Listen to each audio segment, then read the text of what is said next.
Welcome back to the deep dive. So we often talk about the excitement of new beginnings, the launch, the big idea, that initial surge of inspiration.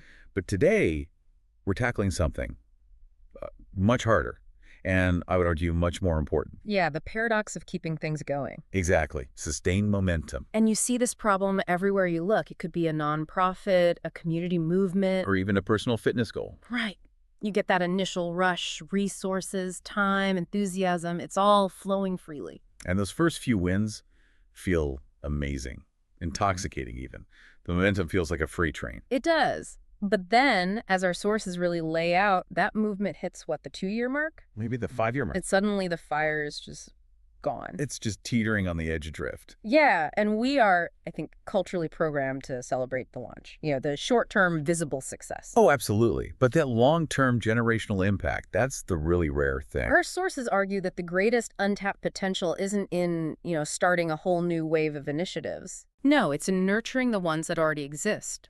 The real secret to endurance, it's not charisma or funding or even strategy alone. It's what they call a disciplined, patient culture that prizes faithfulness over flash. Precisely. And that's our mission in this deep dive. We won't want to isolate the structures, the mindset, that can turn a brilliant, brief comet. Something that just flashes brightly and then fades. Exactly. Turn that into a lasting movement that actually changes the landscape for generations. We're going deep into the mechanics of long-term obedience, discipline, and interdependence. And for evidence, we're going to look at a really stunning historical example. A masterpiece of endurance. The Moravians. Their commitment to a continuous prayer meeting. It lasted for over 100 years. 100 years. I mean, that number alone should just stop you in your tracks. Okay, so let's unpack this core issue. Why do movements that start with these bold, audacious dreams almost always fail to survive what our sources call the quiet seasons? Well, it really comes down to fidelity, to focus. Mission drift isn't usually some sudden dramatic event. No, it's slow. It's a gradual, almost invisible erosion of focus. It happens when your daily strategies just stop aligning with your ultimate purpose. And crucially, it happens when the movement relies too much on a few charismatic personalities. Right. Instead of a stable foundation of shared, distributed ownership. And that brings us right to Eugene Peterson's famous phrase, which is really central here. He calls it the rhythm of endurance. Long obedience in the same direction. It's a concept that is explicitly anti-novelty. It's anti-instant results. Yeah, it's strategic, disciplined, deeply relational, but let's be honest, it's fundamentally boring compared to a launch party. That's the key friction point, isn't it? It is. We have to make a distinction between excitement-driven momentum and obedience-driven momentum. Okay. The first one, excitement-driven, that's what we all know. It's immediate, it's visible, it's intoxicating, it's great for recruiting. But it's fragile. Inherently fragile. Think of it like a spectacular but very brief firework display. It needs constant external fuel to keep going. Wait a second, though. Isn't that excitement necessary? I mean, how do you raise money or get any visibility if you don't have some of that flash at the start? Isn't that kind of an impossible paradox for leaders? It's a tension for sure, but I don't think it's an impossible paradox. The initial enthusiasm is the spark, right? You need the spark. But the system you build has to be designed to outlast that spark. Okay, so the system is key. The system is everything for the long haul. Obedience-driven momentum. That's the engine. It's quieter, it's slower.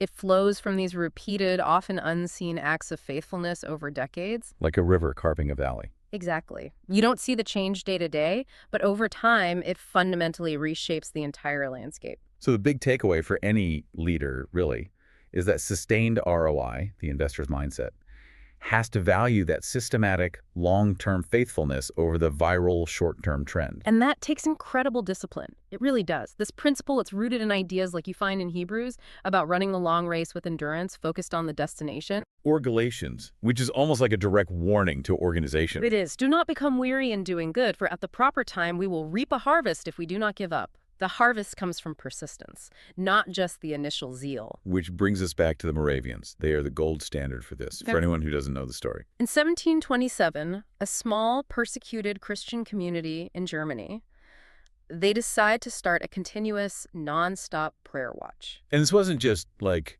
a brief revival thing. No. This watch lasted 24 hours a day, 7 days a week. People signed up for hourly slots.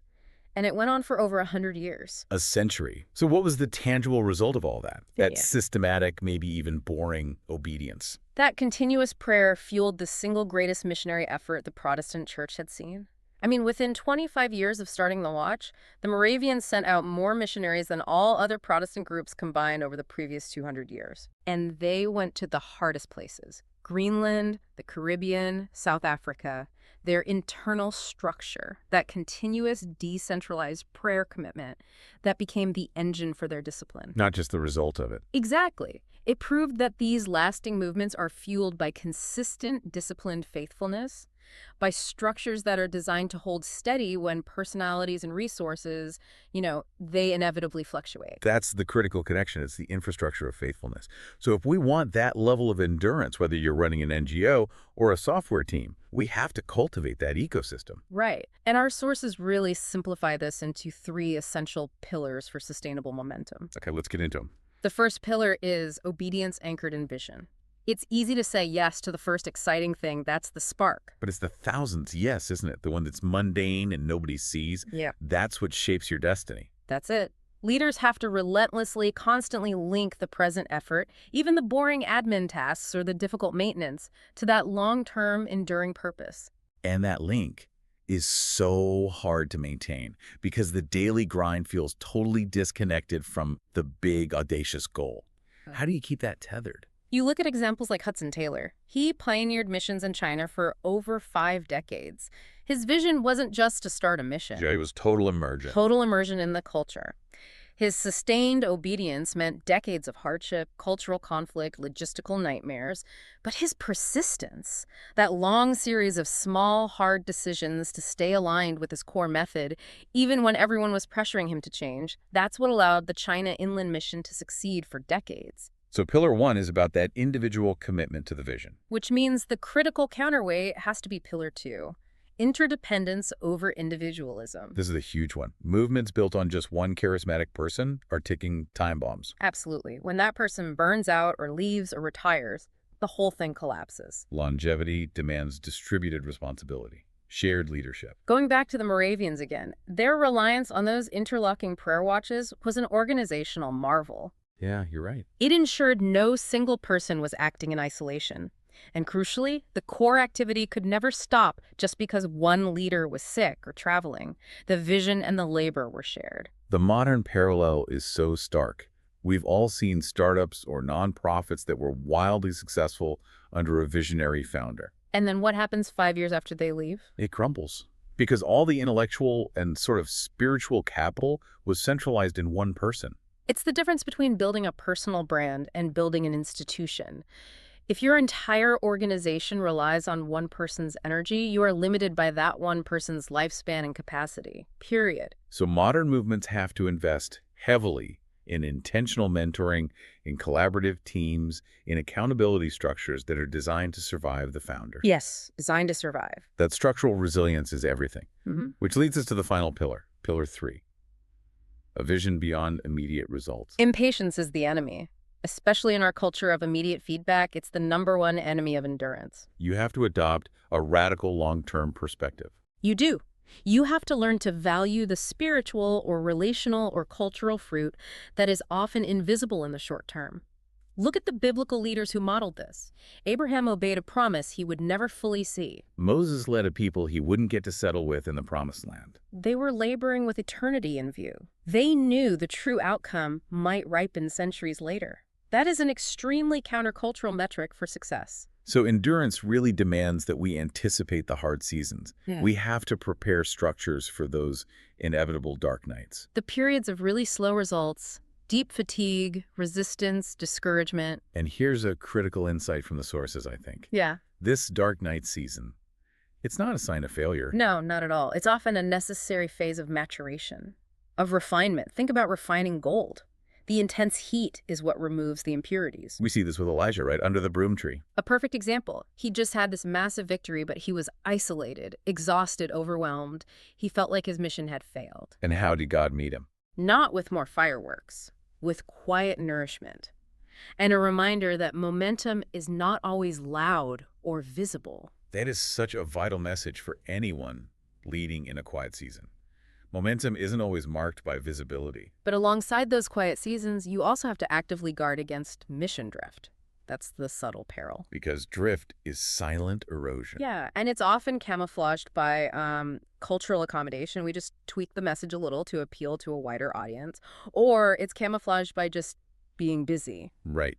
Leaders feel like they're doing a lot, so they assume they're still aligned, even if the activity has nothing to do with the original purpose. The book of Judges gives us a chilling warning about this kind of generational drift. It says a new generation arose who knew neither the Lord nor what he had done. And that loss of historical memory, of foundational purpose, it led directly to compromise. If the history and the cost of the original vision aren't deliberately taught, they're forgotten. It's inevitable. Which brings us to some practical tools. What concrete steps should a leader take today to make sure their mission can last for generations? The sources suggest two big ones. First, a strategic exercise. Draft a 10-year vision statement. Okay. But here's the key. The vision has to be so ambitious that it genuinely requires external intervention, a God-sized intervention to fulfill. It can't be achievable just through smart human planning. Exactly. This isn't just planning. It's a commitment that stretches your faith and safeguards you from playing a small, safe game. That stretching forces you to rely on the core purpose. What's the second tool? Actionable reflection. You have to regularly ask the core question, and you can put this in universal language. If our movement stopped today, what enduring societal or human value would be permanently lost? Wow. That's a tough question. It is, but it immediately forces a focus shift away from just activity, how many emails we sent, how many people showed up, to enduring significance. And if the answer is not much that another group couldn't just pick up next week, then you have definitive proof that you have drifted into mere activity. okay, this is where it gets really interesting for every leader listening. In a world that is obsessed with quantifiable short-term metrics, clicks, attendance, quarterly profit, how do we measure true, enduring impact? Not just superficial activity. We have to radically shift our perspective. Movements often mistake busyness. High attendance, tons of programs, which are like flourishing leaves on a tree with real success. But those leaves can wither fast. Exactly. True impact means cultivating depth, the deep roots of obedience, of relational maturity. The principle from John 15, the vine and the branches, is inescapable here. The ultimate metric is fruitfulness, rooted in consistent adherence, not just output or visibility. So we have to completely redefine the scoreboard, instead of only counting people or dollars. Which are external indicators. Right. We need to start tracking internal spiritual health indicators. What does that actually look like in practice? It means tracking quality, not just quantity. Are we consistently measuring the depth of prayer life, the quality of discipleship, the relational maturity of our own teams? Are we tracking how often our team sticks with the mission-critical but unglamorous tasks? Yes. Are we measuring how frequently difficult conversations are handled with grace and alignment instead of just being avoided? And on top of that, we need to consciously celebrate the invisible victories. Yes. The team member who quietly sticks with a hard task for a decade. The prayer that was answered but went unnoticed publicly. A life that was quietly transformed away from the spotlight. When you celebrate those things, you reinforce endurance as the primary virtue, not the initial flash. And to transmit that virtue across time, storytelling becomes. It becomes the cultural glue. It's the vessel that carries the vision and values across generations. Abstract instructions fade, but stories stick. Jesus' use of parables is the blueprint for this. He used relatable contexts to convey eternal principles. It creates institutional memory. Modern movements have to intentionally document their history. Share stories not just of success, but of the struggle, the perseverance, how they got back on track during the quiet seasons. That's how you pass down the organizational DNA. And that's the foundation of generational continuity. The legacy test is built on intentional discipleship. Paul's mentoring of Timothy, telling him to entrust the teachings to reliable people who are qualified to teach others. That's the organizational model. It ensures the work is reproducible and sustained, not just successful while a few key people are around. You're building systems that can replicate the core commitment. Exactly. So to sum this all up, we've seen that sustaining momentum means embracing the hard, sometimes invisible work of just being faithful. It's a purposeful journey away from that fleeting rush of enthusiasm toward disciplined generational influence. And it's fueled by long obedience in the same direction, by radical interdependence and a vision that is truly God-sized. The measure of a movement's endurance, at the end of the day, is not its immediate headcount or its budget. It's the faithful hearts it leaves in the next generation, ready and qualified to carry the work forward. So the final provocative thought for you to carry forward is this. Look at your current strategies right now. Are they optimized for immediate visible success? Or are they specifically designed to hold up under the slow grind, the resistance, and those silent seasons when progress feels completely invisible? Because the moment you stop building for flash and start building for long-term faithfulness, that's when you begin to build a legacy that will outlast your time.